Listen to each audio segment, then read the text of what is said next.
नमस्ते। मेरा नाम डॉक्टर रुचि शाह है और मैं एक बच्चों के हार्मोन्स की डॉक्टर हूँ। मैं और डॉक्टर शालिनी हम लोग अहमदाबाद में प्रैक्टिस करते हैं। सो रिसेंटली आप लोगों को पता होगा, हमने सर्वे किया था कि डायबिटीज, टाइप 1 डायबिटीज के बारे में जो बेसिक नॉलेज, जो मतलब कि ऐसा जो हमें नॉलेज होना ही चाहिए, इतना तो हमें पता होना ही चाहिए जब हम हमारे घर में किसी बच्चे को टाइप 1 डायबिटीज और मैनेज कर रहे हैं तो, राइट। उसके जो हमें रिजल्ट्स मिले, उसके बेसिस पे उसमें जो जो हमें गैप्स लगे कि ये जगहों पे हमारा थोड़ा कम पड़ रहा है, वो जगहों पे हमने उसको स्ट्रेंथन करने के लिए कुछ सेशंस बनाए हैं। ऐसा एक यही सिमिलर सेशन गुजराती में भी हमने बनाया है, उसका वीडियो हमने डाला हुआ है। सो आज का ये जो लेसन सेशन है उसमें मेनली हम इंसुलिन के पेन्स, सिरिंजेस, वो कैसे काम करते हैं, वो उसमें क्या क्या पार्ट्स होते हैं, उसके बेसिक डूज एंड डोंट्स क्या होते हैं, कहाँ इंसुलिन देना है, कैसे देना है, कहाँ स्टोर करना है, ये सारी चीजें बेसिक हम डिस्कस करेंगे। कुछ भी आपको अगर डाउट्स, क्वेश्चंस कुछ है तो आप कमेंट्स में डाल सकते हो या हमारे ग्रुप में भी पूछ सकते हो, राइट। सो ये हमारा इंसुलिन का पेन है। सो हम ज्यादातर बच्चे अभी हम पेन से इस्तेमाल करते हैं। सिरिंजेस पहले इस्तेमाल करती थी, बहुत सालों पहले जब पहली बार इंसुलिन बना था ना, तो ग्लास की सिरिंज आती थी और बड़ी मोटी नीडल्स होती थी, है ना। अभी ऐसा नहीं है, अभी हमारी ये इंसुलिन जो है वो काफी कंफर्टेबल हो गई है पेन। इसके सो ये दिस इज अवर पेन। ये जो पेन है ये मेन उसका बॉडी है। ये बॉडी में यहाँ पे हमारा कितना यूनिट्स हम डायल कर रहे हैं, ये डायल है हमारा। सो इसमें हमें दिखता है, यहाँ से हम so we what we do is हम लोग यहाँ से रोटेट करते हैं, राइट। तो हमें डायल पे दिखता है कि ये कितना यूनिट हमने घुमाया है, राइट, ओके। और फिर इसको जब प्रेस करते हैं तो आगे से नीडल में से इंसुलिन जाता है, राइट। ये हमारा प्लंजर है। सो यहाँ से जब हम डायल करते हैं तो ये अ, आगे आता है, और जब हम प्रेस करते हैं तो ये आगे, ये जो रिफिल है इसमें ये जो रबर का भाग है उसको दबाता है, उस हिसाब से यहाँ आगे ये जो हमारी नीडल लगी हुई होती है उसमें से इंसुलिन डिलीवर होती है, ठीक है। अब ये जो प्रकार की पेन जिसका फोटो है ये है परमानेंट प्रकार की पेन। परमानेंट प्रकार की पेन क्या होती है, मतलब जिसमें हम ये रिफिल निकाल के दूसरा रिफिल डाल सके। डिस्पोजेबल पेन्स भी आते हैं। डिस्पोजेबल पेन्स में ऐसे हम निकाल नहीं सकते, ये जब यूज हो जाता है तो हमें इसको फेंक देना पड़ता है और नया पेन लेना पड़ता है। वो हमारे लिए बहुत अच्छा नहीं है, वो इतना कॉस्ट इफेक्टिव नहीं है। कुछ इंसुलिन ऐसे हैं जिसमें ऑप्शन नहीं है, जैसे ह्यूमालॉग का जूनियर क्विक पेन आता है तो वो डिस्पोजेबल ही आता है, बट बाकी सारे पेन्स में परमानेंट पेन्स के ऑप्शन है, तो उनमें हमें वही लेना चाहिए, राइट। ये हमारा रिफिल का बॉडी है। इसमें लिखा हुआ है 0 to 300। अब ये एक बहुत इंपॉर्टेंट चीज है कि सारी पेन, जो भी कंपनी का पेन है, वो अपने हिसाब से अपने रिफिल्स के साथ कैलिब्रेट की जाती है। सो हम कंपनी, जैसे ये जो पेन है ये वोकार्ड कंपनी की पेन है, राइट, और ये जो रिफिल है ये नोवो कंपनी की रिफिल है। तो ये रिफिल को मैं इस पेन में नहीं डाल सकती। आइडियली जो पेन हम इस्तेमाल करते हैं वो जिस भी कंपनी का है उसी कंपनी का रिफिल हमें यूज करना है। Again this is a small point, और ये गलती हमने बहुत बार होते हुए देखी है, ठीक है। ये जो 0 to 300 के मार्क्स है ये हमें बताते हैं कि हमारा कितना इंसुलिन बाकी है, राइट। अब ये जो रिफिल्स आते हैं ये 3 ml के होते हैं। सो एक हमारी जो रिफिल होती है उसके अंदर 3 ml इंसुलिन भरा हुआ होता है। हर ml इंसुलिन में 100 यूनिट होते हैं। तो एक रिफिल में हमारे पास 300 यूनिट होते हैं, राइट, ओके।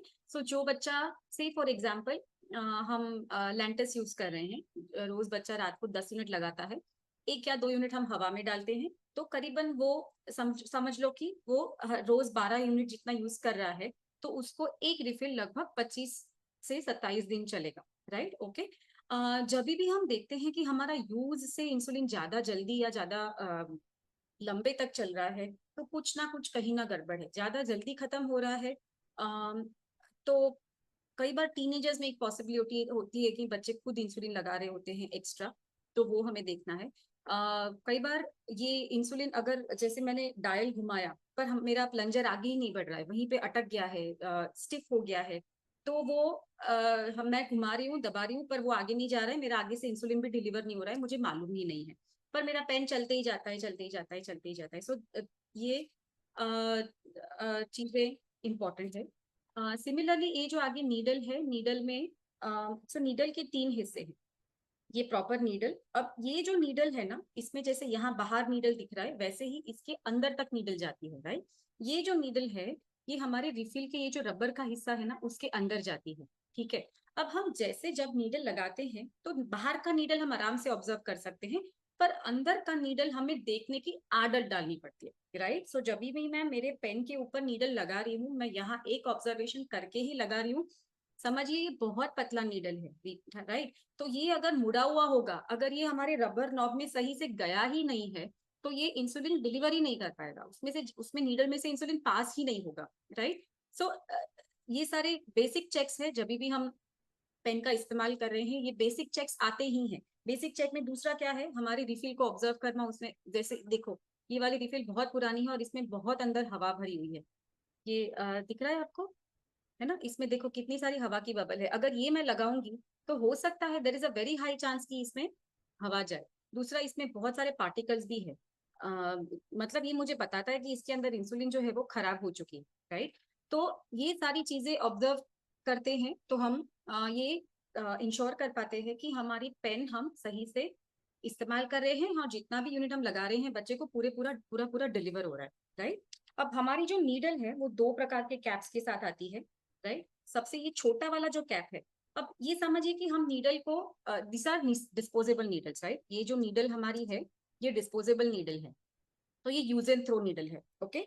तो इसमें आइडियली हमें इसको यूज करके फेंक देना चाहिए, है ना। पर ये अगर हम ऐसा करने लगेंगे तो हम दिन में 5-6 बार इंसुलिन लगाते हैं तो बहुत ज्यादा खर्चा हमारा नीडल का भी बढ़ जाएगा। तो हम क्या करते हैं, रफली 4-5-6 टाइम्स इसको यूज करके फिर हम चेंज कर देते हैं। तो हमारा रात का जो 24 घंटे का इंसुलिन है उसके लिए हम 4 से 5 दिन में एक बार नीडल को चेंज करेंगे। दिन का जो इंसुलिन है once a day needle change करेंगे, राइट, ओके। नीडल कई बार अगर फोर्स से डला है या ऐसे, तो उसका आगे या तो ये पूरी नीडल मुड़ जाती है या यहाँ से ब्लंट हो जाती है, थोड़ी सी दब जाती है। तो उसकी वजह से बच्चे को अगर अगली बार मैं जब दूंगी तो उसको ज्यादा पेन होगा, क्योंकि शार्प नहीं है नीडल उसकी उतना। तो अगर पेन हो रहा है तो भी समझ लो नीडल भले 2 बार यूज करी है पर उसको बदल दो, राइट, ओके। ये again this is also minor point, पर ये बेवल स्पेशली जो सिरिंजेस आती है इस प्रकार की, क्योंकि इसमें थोड़ी लंबी नीडल होती है। सो हमारी ज्यादातर ये जो नीडल्स आती है ना, ये नीडल में ये 32 गेज की आती है। अब गेज कैसे समझे, समझो कि जब बच्चा एडमिट होता है या हम लोग कोई बड़े एडमिट होते हैं तो हमें यहाँ पे सुई लगाते हैं, राइट। तो वो सुई बच्चों में ब्लू या येलो कलर की लगती है, ठीक है। अब ये ब्लू और येलो कलर की सुई जो है उसको 22 या 24 गॉज की बोलते हैं, गेज की बोलते हैं, राइट। सो 22 गेज की कंपैरिजन में this is 32 gauge, so this is 10 threads thinner something, ऐसे समझ ले। तो ये बहुत ही पतली नीडल है, राइट। सो ये पेन नहीं करती है, ऑलमोस्ट ज्यादातर बच्चों में ये पेन नहीं करती है। But at the same time क्योंकि बहुत पतली है, इसको मुड़ जाने का ये सब चांसेस भी रहता है। तो अगर एक बार नीडल मुड़ जाता है तो उसको वापस सीधा करके यूज ना करें, प्लीज उसको बदल दें, राइट। क्योंकि वो अंदर का जो ल्यूमेन है, ल्यूमेन मतलब अंदर का जो उसका छिद्र है, होल है, वो खराब, मतलब उसमें ब्लॉकेज वगैरह हो सकता है।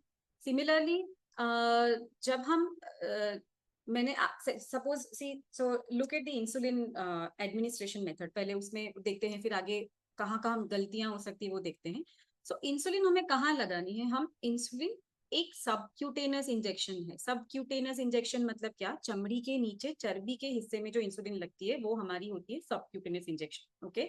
सो ये हमें सो हम जहाँ देते हैं वहां पे हल्का सा एक पिंच उठाते हैं।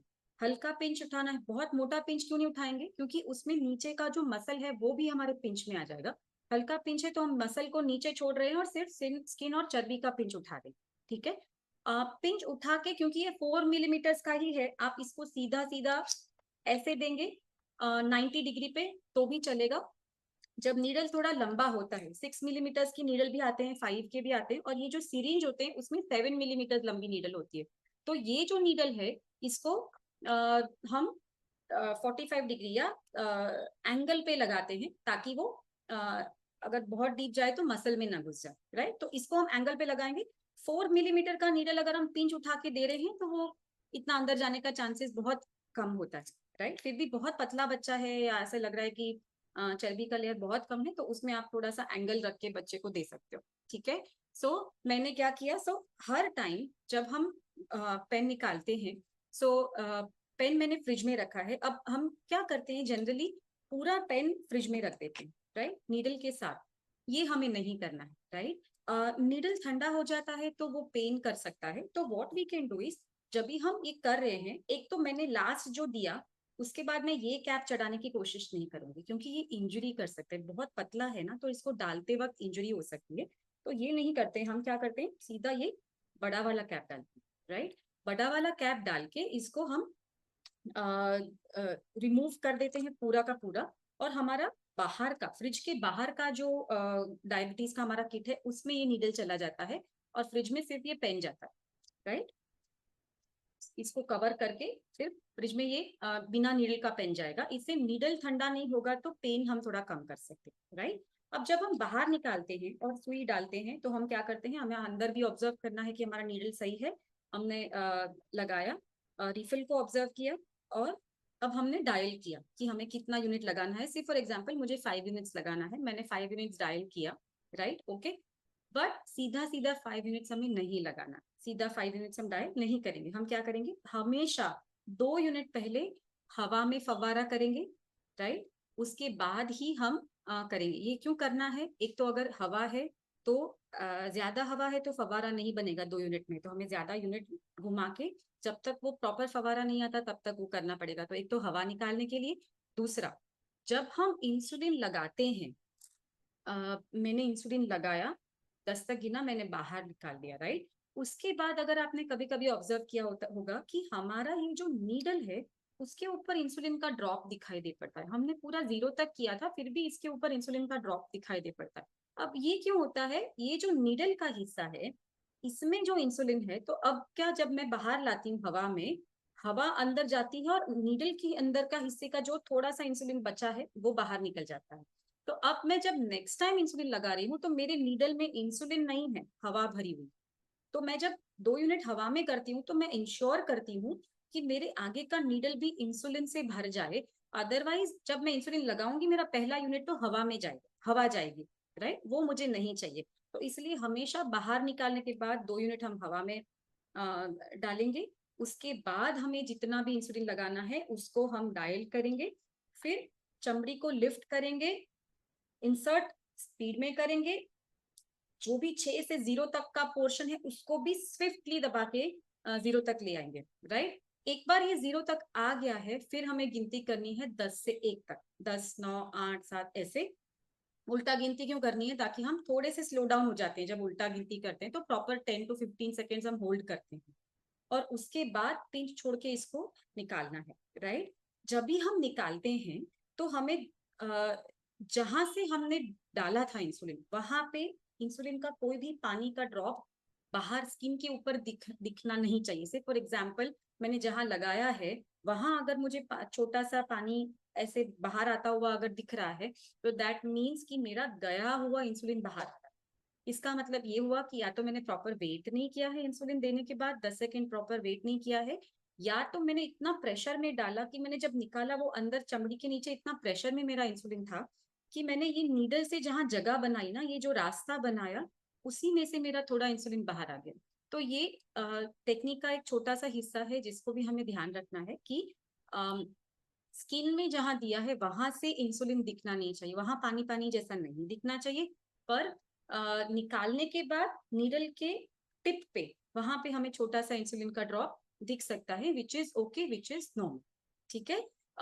तो ये छोटी छोटी चीजें हैं इंसुलिन देने में, पर इनको बहुत ही ध्यान से हमें करना है। इनकी आदत एक बार डाल लेंगे फिर हर बार हमें ये जरूरत नहीं पड़ेगी याद करने की कि इतने इतने चेक पॉइंट्स थे, राइट। वो हम करके ही डालेंगे। जब हम हमारे बच्चे को ट्रांसफर कर रहे हैं, थोड़ा थोड़ा सिखा रहे हैं इंजेक्शन टेक्निक वगैरह, तभी भी हमें ये सारे पॉइंट्स को ध्यान रखना बहुत जरूरी है, ठीक है। अब इंसुलिन कहाँ देना है, ओके। तो क्योंकि ये चर्बी में देना है, हमारे पास बॉडी के 4 हिस्से हैं जहां पे हमें इंसुलिन लगानी है। मैं नहीं बोल रही हूँ कि हम लगा सकते हैं, क्योंकि ये ऑप्शंस नहीं है, हमें हर जगह का इस्तेमाल करना ही है, राइट, ओके। सबसे पहला हिस्सा है हाथ के पीछे के बाजू। अब हाथ में ये ध्यान रखना है कि ये जो पीछे का हिस्सा है यहाँ बच्चे का एल्बो है, एल्बो के नीचे हम कभी इंसुलिन नहीं लगाते और घुटनों के नीचे हम कभी इंसुलिन नहीं लगाते, ठीक है। हाथ में पीछे की तरफ इंसुलिन लगाना है और बहुत ऊपर नहीं जाना है। यहाँ ये जो जगह है हमारा, यहाँ एक स्नायु होता है, वहां पे हमें इंसुलिन नहीं देना है। हाथ के पीछे के हिस्से में चर्बी, यहाँ ज्यादा लूज फैट होता है, तो वहां पे हम इंसुलिन लगाएंगे। ऐसे लगाएंगे, रोटेट करते करते लगाएंगे, ठीक है। एक चीज याद रखनी है, हाथ का जो क्षेत्रफल होता है या जो सरफेस एरिया होता है ना, वो बॉडी के बाकी के सभी हिस्सों के कंपैरिजन में सबसे कम है, ठीक है। तो हाथ पे गट्ठे पड़ने की संभावना सबसे ज्यादा है, राइट। दैट मीन्स कि अगर आज मैंने हाथ पे, सो मैं क्या करूंगी, दिन का सबसे छोटा जो डोज है उसको मैं एक हाथ पे लगाऊंगी, वो एक बार लग गया तो हाथ का टर्न ही खत्म हो गया। अब सीधा कल दूसरा हाथ आएगा, सो मेरे एक हाथ में जहां मैंने इंसुलिन दिया है, मैंने प्रॉपर 48 आवर्स का उसको आराम दिया है, राइट। तो एक ये जगह हाथ की हो गई। दूसरा है पेट। पेट बहुत ही इंपॉर्टेंट जगह है, क्योंकि यहाँ पे इंसुलिन का अब्जॉर्प्शन काफी अच्छे से होता है, right. Specially night time doses देने के लिए बहुत अच्छी जगह है। सो हमें क्या करना है, बहुत बच्चे क्या करते हैं, ये जो स्पेशली सर्वे में सिर्फ हमारा जो बेली बटन होता है ना, उसके दो बाजू इंसुलिन लगा रहे होते हैं बस। बोले 2 उंगली छोड़ना है, बताया है, और दो बाजू पे इंसुलिन हम लगा रहे होते हैं। अब इतनी छोटी 1 इंच के सर्कल में हम इंसुलिन लगा रहे हैं, तो उसमें गट्ठा हो जाएगा, राइट। तो हमें पूरा पेट को इस्तेमाल करना है। ऊपर पसलियों तक की जो जगह है, वहां से लेके नीचे की हड्डी तक सारा जगह को इस्तेमाल करना है। आप ऐसे क्लॉक के जैसे रोटेट कर सकते हो, स्नेल के जैसे, या आप इसको 1 2 3 4 यहाँ पे जिगजैग, यहाँ पे जिगजैग, ऐसे यूज कर सकते हो। किसी भी तरह अपना खुद का रोटेशन आप सेट कर सकते हो, बट मेक श्योर कि पूरा पेट का हिस्सा और ये पेट का पीछे का जो हिस्सा है, यहाँ तक हम इंसुलिन प्रॉपर सब दे सकते हैं, राइट। ओके, तो ये जगह को प्रॉपरली हम यूज करें। ये जगह बच्चा जब बड़ा होता है, खुद से लेने लगता है, तो उसके लिए भी बहुत ही एक्सेसिबल जगह है, बहुत ही इजीली अपना अंडर विजन वो अपना खुद का देख के दे सकता है, राइट। और उसका जो पीछे का हिस्सा है, वहां पे हमारा पीछे का इंसुलिन का डोज लगता है। बहुत प्रॉपर बम्स पे हमें नहीं जाना है, क्योंकि बम्स प्रॉपर इंटायरली ज्यादा मसल से बने हुए हैं, राइट। तो जहाँ वैक्सीन लगती हैं, ऊपर और बाहर का हिस्सा बम का, पेट का पीछे का हिस्सा, ये सारी जगहों पे हमें इंसुलिन लगानी है। अगेन, रोटेट रोटेट करना मतलब क्या, जगहों को चेंज करते रहना। मैं इतना जगह चेंज कर रही हूँ कि मैं एक बार मैंने जो साइट यूज किया, एटलीस्ट 7 to 10 डेज तक वो ही सेम जगह में वापस यूज नहीं कर, ठीक है। फोर्थ इंपॉर्टेंट एरिया इज जांग में हम दे सकते हैं, थाइज में दे सकते हैं। सो आगे यहाँ मिड लाइन में एक लाइन बना लो, ठीक है। दोनों जो जॉइंट्स है, उससे बच्चे की 3 3 उंगलियां छोड़ के ये जो बीच का पूरा हिस्सा है, आगे और पीछे, ये सारी जगह हम इंसुलिन देने के लिए इस्तेमाल करनी है, ठीक है। अगेन यहाँ पे अपने हिसाब से आप रोटेट कर सकते हो, 1 2 3 4 ऐसे। महीने की पहले 1 से 5 तारीख यहाँ दी, 6 से 10 यहाँ दी, ऐसे। या अपने हिसाब से आप रोटेट कर सकते हो, पर ये सारा हिस्सा इस्तेमाल करना है कॉन्शियसली। हमें जो जगह पे दिया है उससे 1 इंच मिनिमम हमें इंसुलिन दूर ही लगाना है, ठीक है। हम रोटेट क्यों करते हैं, रोटेट करना इसलिए जरूरी है क्योंकि इंसुलिन जहां एक ही जगह पे अगर बार बार देने लगते हैं हम, तो वहां पे इस प्रकार के गट्ठे बन जाते हैं, चर्बी के गट्ठे, ठीक है। अब ये चर्बी के गट्ठे, सो अगर आप जहाँ इंसुलिन की बच्चे की जगह है, उसमें आप हल्के हाथ से उसको फील करना। हल्के हाथ से क्यों फील करना है, बहुत ज्यादा दबा दबा के फील करोगे तो वो चर्बी जब दब जाएगी, आपको गठन महसूस नहीं होगी। तो हल्के हाथों से उसको फील करना है। अगर आपकी चमड़ी सीधी सीधी जा रही, हाथ ऐसे ऊपर थोड़ा होके फिर नीचे जा रहा है, दैट मीन्स उसके नीचे गट्ठा बना हुआ। गट्ठे के, अब ज्यादातर बच्चों में इतने बड़े बड़े गट्ठे नहीं बनते, हल्के हल्के गट्ठे बनते, इसलिए कई बार पता नहीं चलता। इसलिए जब आप 3 महीने में डॉक्टर के पास जाते हो, तो एवरी टाइम हमारे डॉक्टर चेक करते हैं जो जो भी जगह हम इंसुलिन लगा रहे हैं वो जगह, राइट। लाइपो हाइपरट्रोफी बोलते हैं इसको मेडिकल टर्म्स में। इससे एक दो इश्यूज होते हैं। वन, इस जगह पे बच्चे का स्किन का सेंसिटिविटी कम हो जाता है। सो बच्चे को वहां पे बिल्कुल फील नहीं होता है, दर्द नहीं होता है, तो बच्चे क्या करते हैं, हमें ज्यादा बार वही जगह पे वापस वापस लगाने को बोलते हैं। वी आर ऑल्सो हैप्पी कि बच्चा ले रहा है आराम आराम से, तो हम वहीं पे दे दें, राइट। बट वहां पे जाता हुआ इंसुलिन, जो दूसरा प्रॉब्लम है ये है कि काफी सारा इंसुलिन उधर ही रह जाता है, खून तक प्रॉपर पहुंचता नहीं है। सो अगर मैं 6 यूनिट लगा रही हूँ तो खून तक 4 यूनिट ही पहुंच रहा है, तो मेरा इंसुलिन का पूरा इफेक्ट ही नहीं आ रहा है। तो क्या होगा कि मुझे ज्यादा डोजेस लगाने पड़ेंगे, बच्चे की रिक्वायरमेंट से भी ज्यादा, फिर भी शुगर कंट्रोल में इश्यूज आते हैं ना। ये जो लाइपोहाइपरट्रोफी है, ये जो गट्ठे हैं, these are one of the most common cause of poor diabetes control. जो बच्चे स्पेशली हमने देखा है बहुत बार कीटोएसिडोसिस के साथ एडमिट हो रहे होते हैं, तो उन बच्चों में गट्ठे ज्यादा पाए जाते हैं और उनमें इंसुलिन की इफेक्ट कम होने की वजह से इनको बार बार प्रॉब्लम्स होती है, राइट। तो this is a very important point. बच्चे को भी हम सिखाएंगे कि हमें रोटेट करना है, थोड़ा जिम्मेदारी उसको भी दे सकते हैं कि आप याद रखो पिछली बार कहाँ दिया था, अभी कहाँ देंगे, अभी कौन सा साइट है, कितना दूर रखेंगे। ये सारी चीजें अगर हम मजा मजे में उसको मतलब बातों बातों में अगर हम करते रहेंगे तो उसको ये कॉन्शियसली सबकॉन्शियसली दिमाग में बैठ जाएगा कि ऐसे रोटेट करना ही है, राइट। एक बार गट्ठे पड़ जाते हैं ना, फिर उसको चेंज करना, जगह को चेंज करवाने में बहुत दिक्कत आती है, क्योंकि बच्चे को वहां पे बिल्कुल नहीं दुख रहा है और फ्रेश जो जगह है उसमें बच्चे को दुखता है, थोड़ा सा फील होता है, राइट। कई बार हम बोलते हैं बच्चे को कि जब हमें पहली बार डायबिटीज हुई थी तो हम क्या कर रहे थे, हमें उस टाइम पे जो जितना फील हुआ था उतना ही होगा, राइट, पर हमें जगह चेंज करनी जरूरी है, right. There are certain devices जो बहुत छोटे बच्चे हैं जिनको नीडल का बहुत डर होता है, तो उनमें कई बार ये यूज कर सकते हैं। जैसे ये पर्टिकुलर डिवाइस है, इसका नाम टिकल फ्लेक्स है। तो इसमें क्या है, बहुत सारे ऐसे प्रिकल्स है जिसमें इसमें, तो ये जब दबता है तो इतनी सारी स्किन में फीलिंग आती है कि पता ही नहीं चलता कि बीच में इंसुलिन आके कहाँ चला गया, राइट। तो कई सारे बच्चों को ये बहुत पसंद होता है। ऐसे काफी डिवाइसेस आते हैं, आप अगर आपको लगता है कि बच्चा बहुत घबराता है या बहुत 3-4 हफ्ते हो गए उसको देते हैं इंसुलिन, फिर भी हर बार उसको वही रोना धोना पकड़ना पड़ता है, तो ऐसे डिवाइस आप यूज कर सकते हो, राइट। स्टोरेज ऑफ इंसुलिन ये बहुत इंपॉर्टेंट पॉइंट है। सो जनरली हमारे इंसुलिन के दो हिस्सों में डिवाइड कर लो। जो हमारा करंट जो पेन ऑन गोइंग है, जो चल रहा है अभी, वो इन यूज इंसुलिन, और जो हमारे एक्स्ट्रा रिफिल्स वगैरह हमने जो लेके रखे हैं वो, राइट। तो दो अलग ट्रांसपेरेंट प्लास्टिक के छोटे डब्बे ले लो जिसमें आप दोनों इंसुलिन को स्टोर करोगे। अभी जो अनयूज्ड इंसुलिन है, जैसे कई कई सारे इंसुलिन ना 5-5 की रिफिल्स के पैक में मिलते हैं और हम 5 एक साथ में खरीदते हैं तो कुछ डिस्काउंट्स मिलते हैं एक्सेट्रा। सो जब आप बाकी के 4 रिफिल अंदर डाल रहे हो तो मेक श्योर कि उसका एक्सपायरी डेट क्लियरली ऊपर लिख के रखो, राइट, ताकि चौथा 5वां रिफिल आते तक ऐसा ना हो जाए कि हम एक्सपायरी डेट का इंसुलिन यूज कर रहे हो। That is one. दूसरा, खोला हुआ रिफिल जनरली हम बोलते हैं 1 महीने में यूज करो, ठीक है। सो जो बच्चे ज्यादा इंसुलिन लेते हैं उनको तो 1 महीने से अंदर अंदर ही रिफिल खत्म हो जाते हैं। जो बच्चे बहुत छोटे छोटे डोजेस पे होते हैं, जैसे कोई बच्चा है 3 यूनिट बेजालॉग लगा रहा है, तो उसको कितना टाइम तक वो चलता ही रहेगा क्योंकि उसमें तो 300 यूनिट है, राइट। पर 1 महीना हो जाता है तो वो रिफिल को चेंज कर दो ताकि उसके एफिकेसी पे असर ना हो। स्पेशली इंडिया में हमारे summers, even without summer also, गर्मी बहुत ज्यादा ये हिस्से में तो होती है, तो ये ध्यान रखना है।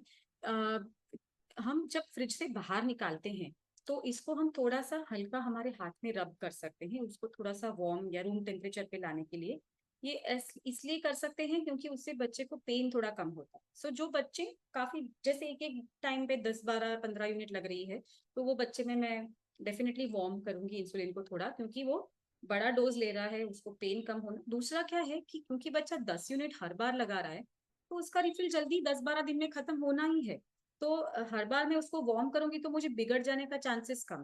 पर वो जो बच्चा 2-2 यूनिट लगा रहा है एक टाइम पे, उसको मैं हर बार वार्म करूंगी, अब वो ही रिफिल हर 1 महीने तक चलेगी।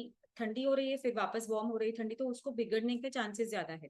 तो जो बच्चा बहुत कम डोज ले रहा है उसको आप वार्म नहीं करोगे तो भी चलेगा, उसको सीधा सीधा भी दे सकते हो। नीडल को फ्रिज में मत डालो, राइट, ओके। अब हमारा जो हम कैसे स्टोर करते हैं, हम इंसुलिन को इसके ऊपर ये नीडल निकाल के कैप करके इस प्रकार से स्टोर कर रहे हैं। कहाँ स्टोर करना है? एक तो डोर में कभी स्टोर नहीं करना है। बहुत सारे पेरेंट्स ने आंसर दिया है कि वो लोग फ्रिज के डोर में इंसुलिन स्टोर करते हैं। क्यों स्टोर नहीं करना है? क्योंकि जितनी भी आप फ्रिज खोल रहे हो उतनी बार वो रूम टेम्परेचर से एक्सपोज हो रहा है, राइट। तो ये बिगड़ बिगाड़ सकता है। सेम सेम वे जहाँ पे फ्रीजर है आपका, जैसे अगर आपके फ्रिज में ऊपर की तरफ फ्रीजर है तो उसके सबसे नजदीक का जो ड्रॉअर है या खाना है उसमें हमें इंसुलिन नहीं रखना है, नीचे के हिस्सों में इंसुलिन रखना है, ठीक है। सो ये बहुत बेसिक चीज है पर उनको ध्यान रखना है। अगर गलती से हमने इंसुलिन फ्रीजर में रख दिया और वो फ्रीज हो गया तो अब हम इसको वापस गर्म करके इस्तेमाल कर सकते नहीं कर सकते, राइट। इसको हमें डिस्कार्ड करना है, नया रिफिल ही कंपलसरी हमें यूज करना पड़ेगा, राइट। यस, सो हमारा इन यूज इंसुलिन का जो डब्बा है उसमें हमारे 2 पेन्स उसके रिफिल वगैरह है। इंसुलिन के पेन को क्लियरली लेबल करें। इतनी बार हमें रात को कॉल आता है 10 बजे, मैम गलती से वो 24 घंटे के इंसुलिन की जगह दिन का इंसुलिन लग गया, है ना। तो ये बहुत रिस्की सिचुएशन है। 10 यूनिट 24 घंटे के इंसुलिन के लगने थे, ग्लार्जिन के लगने थे, उसकी जगह हमने शॉर्ट एक्टिंग इंसुलिन दे दिया। अब बच्चे को 1-2 घंटे में शुगर लो जाने का रिस्क बहुत ज्यादा है ना। तो उसको क्लियरली लेबल करो कौन सा पेन कौन सा है। कई बार एक कंपनी के ही दोनों पेन है ना, तो हमें ऊपर से बाहर से समझ में ही नहीं आता, वो रिफिल के कलर से ही समझ में आता है। सो इट्स ऑलवेज बेटर कि ऊपर क्लियर कट लिख दो कि ये इसका है, ये इसका, राइट, ओके। वैसे ये रिफिल्स में कलर कोडिंग आती है, जैसे ये एक्ट्रापिड की रिफिल है रेगुलर इंसुलिन की, तो ये येलो कलर की होती है। इसको हम ज्यादा जब इंसुलिन के बारे में समझेंगे तभी भी देखेंगे, बट लेबल करना जरूरी है, right, okay. Disposal of sharps, ये एक इम्पॉर्टेंट टॉपिक है। हम रिस्पॉन्सिबल सिटीजन्स हैं और जवाबदार नागरिक होते हुए हमें ये देखना है कि हम, क्योंकि हम बहुत ज्यादा नीडल्स इस्तेमाल करते हैं, ग्लूकोमीटर में भी करते हैं और इंसुलिन में भी करते हैं। तो ये अगर हम रूटीन डस्टबिन में डालेंगे तो ये जो भी लोग कचरे को हैंडल करते हैं उनको लगने की संभावना होती है, और ये हमें नहीं करना चाहिए। सो एक आप थोड़ा सा थिक प्लास्टिक का डब्बा ले सकते हो जिसमें से नीडल पियर्स ना हो जाए, मतलब छेद ना कर दे नीडल, उतना थोड़ा थिक प्लास्टिक हो वैसा। कोई भी ये फिनाइल वगैरह के डब्बे आते हैं वो सब भी उसमें चलेंगे। तो जब भी आप नीडल्स को डिस्कार्ड कर रहे हो उसमें आप इकट्ठा कर सकते हो। So whenever you go to the hospital for your 3 monthly visits, या तो आपका डब्बा जब भर जाता है तो आपके नजदीक में कोई वेस्ट का जो जहाँ डिस्पोज होता है, वहाँ जो सेंटर है वहां पे आप दे सकते हो, तो वो शार्प्स के वेस्ट के साथ चला जाएगा, ओके। हॉस्पिटल में शार्प्स अलग वेस्ट में जाते हैं, तो आप हॉस्पिटल में भी इसको दे सकते हो, तो वहां से भी वो डिस्कार्ड हो सकते हैं, but never throw them in your regular dustbin, ठीक है, ओके। होपफुली ये हमारे इंसुलिन एडमिनिस्ट्रेशन टेक्निक और वो सब चीजें होपफुली हमारी क्लियर हुई है। कुछ डाउट्स क्वेश्चन हो तो प्लीज पूछिए, और ये बहुत बेसिक चीज है, तो इसमें हमें चाहिए कि हम ज्यादा से ज्यादा बिल्कुल एक्यूरेटली करें। सिर्फ ना कि पहले साल में डायबिटीज के 5 साल 10 साल 15 साल भी हम उतना ही एक्यूरेटली करें जितना हम पहले दिन से सीखे हैं, ठीक है। Thank you so much, thank you.